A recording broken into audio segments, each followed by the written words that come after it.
நேரம் 6 மணி. இலங்கை ஒலிபரப்பு கூட்டுத்தாபனம் செய்திகள். செய்தி ஆசிரியர் MC நஜ்முதீன், வாசிப்பவர் பெரியசாமி சீதாராமன். முதலில் தலைப்புச் செய்திகள். சிறுவர்களை தொழிலுக்கு ஈடுபடுத்தும் குறைந்த வயதிலேயாக 16 வயதாக மாற்றம் திருத்தத்திற்கு பார்லமன்றம் அனுமதி. வெளிநாடுகளில் தங்கியிருக்கும் தொழிலாளர்களை நாளொன்றிற்கு 750 பேர் வீதம் நாட்டுக்கு அழைத்து வர திட்டம். வடமாகாணத்தில் மீள் குடியமர்த்தப்பட்ட பிரதேசம் மற்றும் மீள் குடியமர்த்தப்படாத பிரதேசங்களில் வாக்காளர்களை பதிவு செய்யும் மறுசீரமைப்பு நடவடிக்கை ஆரம்பம். கிழக்கு மாகாணத்தில் 1346 பேர் COVID-19 தொற்றுக்கு இலக்காகியிருப்பதாக மாகாண சுகாதார திணைக்களம் அறிவிப்பு. இஸ்ரேலிய பாதுகாப்பு படையினர் கடந்த வருடத்தில் 27 அப்பாவி பலஸ்தீனர்களை கொலை செய்துள்ளதாக மனித உரிமை மீறல்களை ஆவணப்படுத்தும் அமைப்பொன்று தெரிவித்துள்ளது. பாராளுமன்ற விவாதங்களில் முறையாக பங்கு பற்றி சட்டவாக்கத்தின் கௌரவத்தையும் பெருமையையும் பாதுகாப்பதற்கு நடவடிக்கை எடுக்க வேண்டும் என சபாநாயகர் மஹிந்த யாப்பா அபேவர்தன பாராளுமன்ற உறுப்பினர்களிடம் கோரிக்கை விடுத்திருக்கிறார். தொற்றுநோய் காலப்பகுதியிலும் சட்டவாக்க நடவடிக்கைகளை முன்னெடுத்துச் செல்வதற்கு சுகாதார வழிமுறைகளை பேணி சகல உறுப்பினர்களையும் வழங்கிய பங்களிப்பை அவர் பாராட்டினார். புதிய வருடத்தில் பாராளுமன்ற அமர்வு இன்று ஆரம்பமான சந்தர்ப்பத்திலேயே சபாநாயகர் இந்த விடயங்களை தெரிவித்தார். பாராளுமன்றத்தில் இன்று 4 சட்டமூலங்கள் நிறைவேற்றப்பட்டன. சிறுவர்களை தொழிலில் ஈடுபடுத்துவதன் மூலம் அவர்களின் அடிப்படை உரிமை மீறப்படுவதாக அமைச்சர் நிமால் சிறிபால் சில்வா தெரிவித்தார். பாராளுமன்றத்தில் சட்டமூலங்களை முன்வைத்து உரையாற்றும் போது அவர் இதனை கூறினார். எனவே சிறுவர்களை சேவைக்கு இணைத்துக் கொள்ளக்கூடிய குறைந்த வயதில்லை 16 உயர்த்த வேண்டும் என அமைச்சர் தெரிவித்தார். தொழிலாளர் தட்டுப்பாட்டிற்கு தீர்வாக பெருந்தோட்ட தொழில்துறையில் உபகரணங்களின் பயன்பாட்டை அதிகரிக்க வேண்டும் என அமைச்சர் ரமேஷ் பத்திரன தெரிவித்தார். தொழிலாளர்களின் நலன்சார் விடயங்களில் அரசாங்கம் கவனம் செலுத்தியிருப்பதாகவும் அவர் கூறினார். இதேவேளை வெளிநாடுகளில் தங்கியிருக்கும் இலங்கை தொழிலாளர்களை நாளொன்றிற்கு 750 பேர் வீதம் அழைத்து வருவதற்கு திட்டமிடப்பட்டிருப்பதாக அமைச்சர் பிரசன்ன ரணதுங்க தெரிவித்தார். எதிர்வரும் 21ஆம் திகதியிலிருந்து விமான நிலையங்களை மீண்டும் திறப்பதற்கு எதிர்பார்த்திருப்பதாக அவர் சுட்டிக்காட்டினார். தோட்ட தொழிலாளர்களின் பொருளாதார, சமூக, சமய, கலாசார, நலன்சார் விடயங்களுக்காக புதிய சட்டம் கொண்டுவரப்பட வேண்டும் என்று விவாதத்தில் பங்கேற்ற எதிர்க்கட்சித் தலைவர் சஜித் பிரேமதாச கூறினார். மேல் மாகாணம் மற்றும் தனிமைப்படுத்தப்பட்ட பிரதேசங்கள் தவிர ஏனைய சகல பகுதிகளிலும் உள்ள பாடசாலைகளிலும் கல்வி நடவடிக்கைகள் எதிர்வரும் 11ஆம் தேதி ஆரம்பமாக உள்ளது. இதேவேளை மேல் மாகாணத்தில் தனிமைப்படுத்தப்பட்டிருக்கும் பிரதேசங்கள் தவிர ஏனைய பகுதிகளில் உள்ள பாடசாலைகளில் தரம் 11 மாணவர்களுக்கான கல்வி நடவடிக்கைகள் எதிர்வரும் 25ஆம் தேதி ஆரம்பிக்கப்படவிருப்பதாக கல்வி அமைச்சின் செயலாளர் பேராசிரியர் கபில பெரேரா தெரிவித்திருக்கிறார். சுகாதார அதிகாரிகளின் வழிகாட்டல் மற்றும் கண்காணிப்பின் கீழ் கல்வி அமைச்சு வெளியிட்டிருக்கும் ஆலோசனைகளின் பிரகாரம் பாடசாலைகள் நடத்தப்படும்.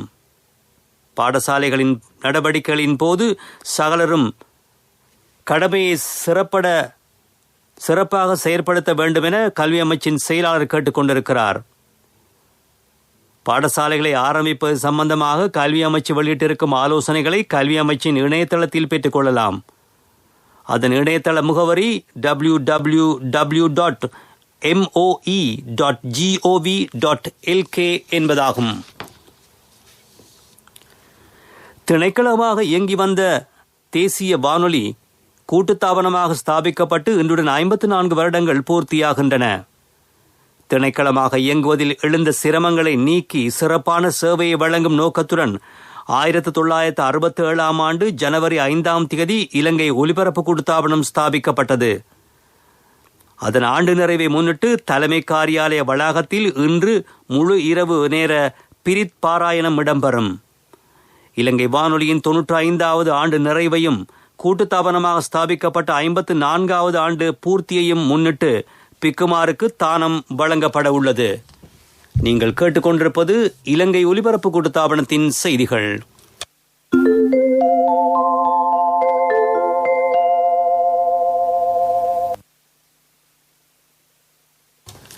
பகுதியளவில் மீள்குடியமர்த்தப்பட்ட பிரதேசம் மற்றும் மீள்குடியமர்த்தப்படாத பிரதேசங்களில் வாக்காளர்களை பதிவு செய்யும் மறுசீரமைப்பு நடவடிக்கைகள் ஆரம்பிக்கப்பட்டிருக்கிறது. இதன் பிரகாரம் வடமாகாணத்தில் 2019ஆம் ஆண்டில் பதிவு செய்த வாக்காளர்கள் அந்த மாகாணத்தில் வாழ்ந்து வருவார்களாயின் 2020ஆம் ஆண்டுக்காக தயாரிக்கப்பட்டிருக்கும் வாக்காளர் பெயர் பட்டியலில் தமது பெயரை பதிவு செய்வதற்கு விண்ணப்பம் கோரப்பட்டிருக்கிறது. விண்ணப்பங்களை மாவட்ட தேர்தல் திணைக்களங்களில் பெற்றுக்கொள்ளலாம். அத்துடன் தேர்தல் திணைக்களத்தின் இணையதளத்திலும் விண்ணப்பங்களை பதிவிறக்கம் செய்து கொள்ளலாம். இணையதள முகவரி www.election.gov.lk என்பதாகும். பூரணப்படுத்தப்பட்ட விண்ணப்பங்களை தாம் வசிக்கும் பிரதேச கிராம உத்தியோகத்தரின் சிபாரிசுடன் ஒப்படைக்க வேண்டும். அடுத்த மாதம் 1ஆம் தேதி வரை விண்ணப்பங்களை ஒப்படைக்கலாம். யாழ்ப்பாணம், கிளிநொச்சி, மன்னார் ஆகிய மாவட்டங்களிலும் தெல்லிப்பளை, கண்டாவளை, பச்சிலைப்பள்ளி, முசலி ஆகிய பிரதேச செயல காரியாலயங்களிலும் இந்த வேலைத்திட்டம் முன்னெடுக்கப்படுகிறது. காத்தான்குடி பிரதேச செயலக பிரிவுக்குட்பட்ட பகுதிகளில் எதிர்வரும் 15ஆம் தேதி வரை தனிமைப்படுத்தல் நடைமுறை அமலில் இருக்கும் என மட்டக்களப்பு மாவட்ட செயலாளர் கானா கருணாகரன் தெரிவித்திருக்கிறார். மாவட்ட கோவிட் செயலணியின் தீர்மானத்திற்கு அமைவாக இந்த நடவடிக்கை மேற்கொள்ளப்பட்டிருக்கிறது. இதேவேளை மட்டக்களப்பு மாவட்டத்தில் தொடர்ந்தும் ரேபிட் ஆன்டிஜென் பரிசோதனை மேற்கொள்ளப்படுவதாக மாவட்ட செயலாளர் குறிப்பிட்டார். சங்கைக்குரிய அத்துரலிய ரத்னதேரர் பாராளுமன்ற உறுப்பினராக சத்தியப்பிரமாணம் செய்து கொண்டுள்ளார். சபாநாயகர் மஹிந்த யாப்பா அபிவர்தன முன்னிலையில் அவர் இன்று சத்தியப்பிரமாணம் செய்து கொண்டார். கடந்த பொதுத் தேர்தலில் அப்பே ஜனபல கட்சிக்கு கிடைத்த தேசிய பட்டியல் மூலம் சங்கைக்குரிய அத்துரலிய ரத்னதேரர் பாராளுமன்றத்திற்கு தெரிவாகியிருந்தார்.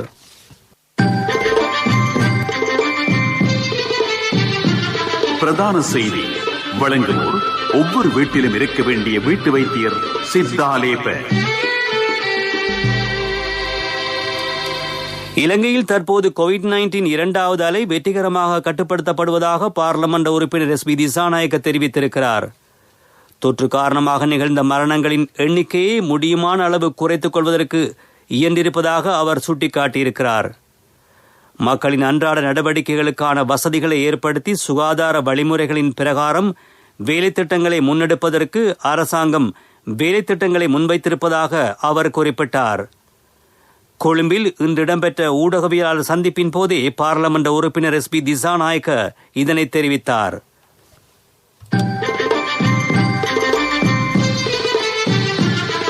பிரதான செய்தி வழங்கியோர் ஒவ்வொரு வீட்டிலும் இருக்க வேண்டிய வீட்டு வைத்தியர் சித்தாலேப.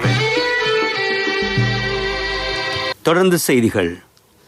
கிழக்கு மாகாணத்தில் 1346 பேர் கோவிட்-19 தொற்றுக்கு இலக்காகியிருப்பதாக மாகாண சுகாதார திணைக்களம் தெரிவித்திருக்கிறது. மட்டக்களப்பு மாவட்டத்தில் 264 பேரும், கல்முனை பிராந்தியத்தில் 852 பேரும், திருகோணமலை மாவட்டத்தில் 173 பேரும், அம்பாறையில் 34 பேரும் இதில் அடங்குகின்றனர். இதேவேளை கிழக்கு மாகாணத்தில் 7 கோவிட் மரணங்கள் பதிவாகி இருக்கின்றன. கல்முனை பிராந்தியத்தின் அக்கரைப்பற்றில் இதுவரை 812 பேர் தொற்றுக்கு இலக்காகியிருப்பதாக கிழக்கு மாகாண சுகாதார திணைக்களம் வெளியிட்டிருக்கும் அறிக்கையில் குறிப்பிடப்பட்டிருக்கிறது. மட்டக்களப்பு மாவட்டத்தில் 264 தொற்றாளர்கள் இனம் காணப்பட்டுள்ள நிலையில் அவர்களுள் காத்தான்குடியில் 94 பேரும், கோரளைப்பற்றில் 65 பேரும் தொற்றுக்கு இலக்காகியிருக்கிறார்கள். திருகோணமலை மாவட்டத்தில் 173 தொற்றாளர்கள் இனம் காணப்பட்டிருக்கிறார்கள். அவர்களுள் திருமலையில் 97 பேரும், மூதூரில் 47 பேரும், கிண்ணியாவில் 18 பேரும் அடங்குகின்றனர். இதேவேளை கிழக்கு மாகாணத்தில் இதுவரை 40,869 பேருக்கு PCR பரிசோதனை மேற்கொள்ளப்பட்டிருப்பதாக மாகாண சுகாதார திணைக்களம் வெளியிட்டிருக்கும் அறிக்கையில் தெரிவிக்கப்பட்டிருக்கிறது. பராக்கிரம சமுத்திரத்தின் 6 வான்கதவுகள் திறக்கப்பட்டுள்ளன. அம்பன்கங்க மற்றும் மகாவலிகங்கை பிரதேசங்களில் வசிக்கும் மக்கள் இது தொடர்பில் எச்சரிக்கையாக இருக்குமாறு மாகாண நீர்ப்பாசன திணைக்களம் தெரிவித்துள்ளது. உங்கள் கவனத்திற்கு முகக்கவசம் அணியாதவர்களையும் ஆள் இடைவெளி பேணாதவர்களையும் இன்று தொடக்கம் ரேபிட் ஆன்டிஜென் பரிசோதனைகளுக்கு உட்படுத்த போவதாக போலீசார் அறிவித்துள்ளனர். தனிமைப்படுத்தல் விதிமுறைகளை மீறிய குற்றச்சாட்டின் அடிப்படையில் நேற்று 74 பேர் கைது செய்யப்பட்டுள்ளார்கள். கடந்த 30ஆம் தேதி தொடக்கம் இதே குற்றச்சாட்டிற்காக கைது செய்யப்பட்டவர்களின் மொத்த எண்ணிக்கை 2172 அதிகரித்துள்ளதாக போலீஸ் ஊடக பேச்சாளரான பிரதி போலீஸ் மா அதிபர் அஜித் ரோஹன தெரிவித்திருக்கிறார். இதேவேளை இன்று தொடக்கம் மீன் விற்பனையும் காய்கறி விற்பனையும் மேற்கொள்ளப்படும். தற்காலிக விற்பனை நிலையங்களில் PCR மற்றும் ரேபிட் ஆன்டிஜென் பரிசோதனைகளும் மேற்கொள்ளப்பட உள்ளதாக பிரதி போலீஸ் மா அதிபர் அஜித் ரோஹன மேலும் குறிப்பிட்டார். வாழ்வின் முதலடி வைக்கும் நாள் முதல் நம்பிக்கையின் முதல்வன் உங்களுடன் சகலத்தையும் பெற்றுக் கொள்ளும் ஒரே இடம் பீப்பிள்ஸ் லீசிங், நம்பிக்கையின் முதல்வன். உலகச் செய்திகள் அனுசரணை வழங்குவோர் பீப்பிள்ஸ் லீசிங், நம்பிக்கையின் முதல்வன். இஸ்ரேலிய பாதுகாப்பு படையினர் கடந்த வருடத்தில் 27 அப்பாவி பலஸ்தீனர்களை கொலை செய்துள்ளதாக மனித உரிமை மீறல்களை ஆவணப்படுத்தும் அமைப்பொன்று அறிவித்திருக்கிறது. 729 பலஸ்தீன் கட்டடங்களையும் இஸ்ரேல் நிர்மூலமாக்கி இருப்பதாக BT சேலம் என்ற அமைப்பு குறிப்பிட்டிருக்கிறது. இதேவேளை கடந்த வருடத்திலிருந்து இஸ்ரேலிய படைப்பிரிவினர் 2785 பலஸ்தீனர்களை தடுத்து வைத்திருப்பதாகவும் அந்த அமைப்பு வெளியிட்டிருக்கும் அறிக்கையில் குறிப்பிடப்பட்டிருக்கிறது.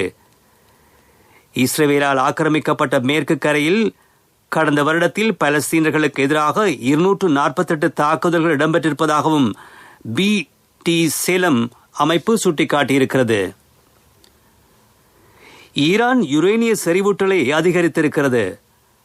அமெரிக்கா உள்ளிட்ட 6 நாடுகளுக்கும் ஈரானுக்கும் இடையே 2015 ஆண்டில் அணுசக்தி ஒப்பந்தம் கைச்சாத்திடப்பட்டது. இதன் பிரகாரம் ஆக்கப்பூர்வ நடவடிக்கைகளுக்கு மாத்திரம் யுரேனியம் செறிவூட்ட ஈரானுக்கு அனுமதி வழங்கப்பட்டிருந்தது. எனினும் டொனால்ட் ட்ரம்ப் அமெரிக்க ஜனாதிபதியாக பதவியேற்ற பின்னர் குறித்த ஒப்பந்தத்திலிருந்து விலகினார். பின்னர் ஈரான் மீது பொருளாதார தடைகளையும் அமெரிக்கா விதித்தது. இவ்வாறான நிலையில் தெஹ்ரானுக்கு தெற்கே ஃபோடோ என்ற இடத்தில் உள்ள யுரேனியம் செறிவூட்டல் ஆலையில் மீண்டும் செறிவூட்டும் பணியை ஈரான் ஆரம்பித்திருப்பதாக சர்வதேச ஊடகங்கள் தெரிவித்திருக்கின்றன. உலகச் செய்திகள் கேட்டீர்கள். வாழ்வின் முதலடி வைக்கும் நாள் முதல் நம்பிக்கையின் முதல்வன் உங்களுடன் சகலத்தையும் பெற்றுக் கொள்ளும் ஒரே இடம் பீப்பிள்ஸ் லீசிங், நம்பிக்கையின் முதல்வன். அபிவிருத்தி செய்திகள்.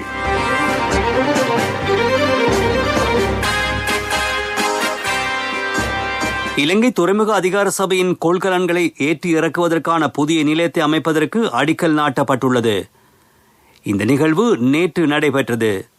இது துறைமுக அதிகார சபையின் சேவை விநியோகத்தில் திருப்புமுனையாக அமையும் என இந்த நிகழ்வில் பங்கேற்ற அமைச்சர் ரோஹித அபேகுணவர்தன தெரிவித்துள்ளார். உத்தேச கொள்கலன் ஏற்றி இறக்கும் மத்திய நிலையம் கப்பல்களிலிருந்து இறக்கப்படும் வழமையான கொள்கலன்களுக்காக 9500 சதுர மீட்டர்களையும் அபாயகரமான பொருட்கள் அடங்கிய கொள்கலன்களுக்காக 1060 சதுர மீட்டர்களையும் உள்ளடக்கிய வசதிகளை கொண்டிருக்கும். அபிவிருத்தி செய்தி கேட்டீர்கள். விளையாட்டுச் செய்திகள்.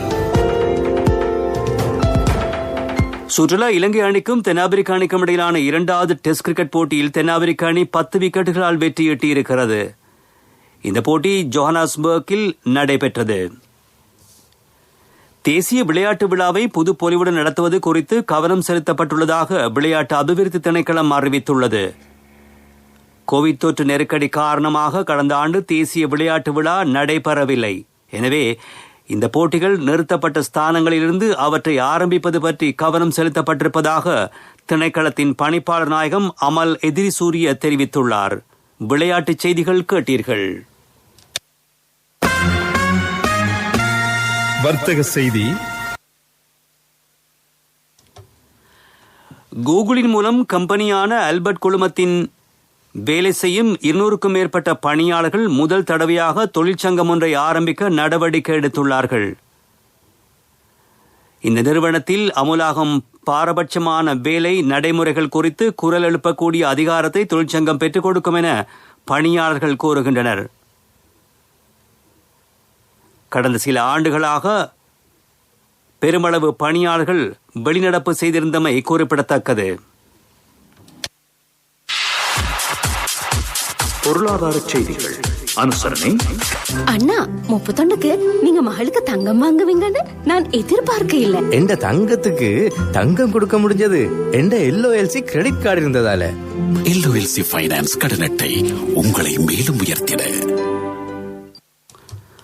இலங்கையின் வங்கி அல்லாத நிதி நிறுவனங்களின் முன்னிலை வகிக்கும் நிறுவனம் 75,000க்கும் மேற்பட்ட வாடிக்கையாளர்களுக்கு கடன்களையும் லீசிங் வசதிகளையும் செய்து கொடுத்துள்ளது. மத்திய வங்கியின் பணிப்புரைக்கு அமைய நிவாரண வட்டியின் அடிப்படையில் வசதிகள் வழங்கப்பட்டன. COVID-19 பெருந்தொற்று நெருக்கடியால் பாதிக்கப்பட்ட மக்களுக்கு நிவாரணம் அளிப்பது இதன் நோக்கமாகும். பொருளாதார செய்தி கேட்டீர்கள். என் கணவன் எனக்கு தந்த மோதிரம் தான் என் வாழ்க்கை. LOLCக்கும் உங்களோட தங்கம் உயிரை போன்றது. உங்களோட தங்கம் எங்கள்கிட்ட இருக்கிற வரைக்கும் உங்களுக்கு ஆயுள் காப்புறுதி தருவது நாங்க மட்டும்தான். நேரத்துக்கு தவணை செலுத்த முடியாம போனா உங்களோட தங்கத்தை உங்களுக்கு திருப்பி தருவதுதான் எங்கட நோக்கம். உங்களால தவணையை நேரத்துக்கு செலுத்த முடியாம போனா அதுக்கு தீர்வும் நாங்க தருவோம். நான் எதிர்பார்த்த தொகையை விட அதிகம் கிடைச்சதும் இல்லாம வேலையும் சுலபமா முடிஞ்சு எனக்கு மதிப்புமிக்க பரிசும் கிடைச்சது. LOLCயிடமிருந்து பெறும் சேவை தங்கத்துக்கு நிகரானது. LOLC ஃபைனான்ஸ் ரன்சவிரண்ய சேவை. தங்கம் காலநிலை அறிக்கை. வடக்கு, கிழக்கு, வடமத்திய, ஊவா மாகாணங்களிலும் மாத்தளை, நுவரெலி ஆகிய மாவட்டங்களிலும் மழையோ இடியுடன் கூடிய மழையோ பெய்யக்கூடும். சில இடங்களில் 100 மில்லிமீட்டர் வரையிலான மழை வீழ்ச்சி பதிவாகலாம் என வளிமண்டலவியல் திணைக்களம் அறிவித்துள்ளது. இன்று இரவு வேளையில் பல இடங்களில் மழையோ இடியுடன் கூடிய மழையோ பெய்யலாம். சபரகமோ, வட மேல் மேற்கு மாகாணங்களிலும் கண்டி மாவட்டத்திலும் சில இடங்களில் 100 மில்லிமீட்டர் வரையான அடைமழை எதிர்பார்க்கப்படுகின்றது. காலநிலை அறிக்கை கேட்டீர்கள். இனி மீண்டும் தலைப்புச் செய்திகள். சிறுவர்களை தொழிலுக்கு ஈடுபடுத்தும் குறைந்த வயதிலேயே 16 வயதாக மாற்றும் திருத்தத்திற்கு பார்லமன்றம் அனுமதி. வெளிநாடுகளில் தங்கியிருக்கும் தொழிலாளர்களை நாளொன்றிற்கு 750 பேர் வீதம் நாட்டுக்கு அழைத்து வர திட்டம். வட மாகாணத்தில் மீள் குடியமர்த்தப்பட்ட பிரதேசம் மற்றும் மீள் குடியமர்த்தப்படாத பிரதேசங்களில் வாக்காளர்களை பதிவு செய்யும் மறுசீரமைப்பு நடவடிக்கை ஆரம்பம். கிழக்கு மாகாணத்தில் 1346 பேர் COVID-19 தொற்றுக்கு இலக்காகியிருப்பதாக மாகாண சுகாதார திணைக்களம் அறிவிப்பு. இஸ்ரேலிய பாதுகாப்பு படையினர் கடந்த வருடத்தில் 27 அப்பாவி பலஸ்தீனர்களை கொலை செய்துள்ளதாக மனித உரிமை மீறல்களை ஆவணப்படுத்தும் அமைப்பொன்று தெரிவித்துள்ளது. இத்துடன் செய்திகள் முடிவடைந்தன.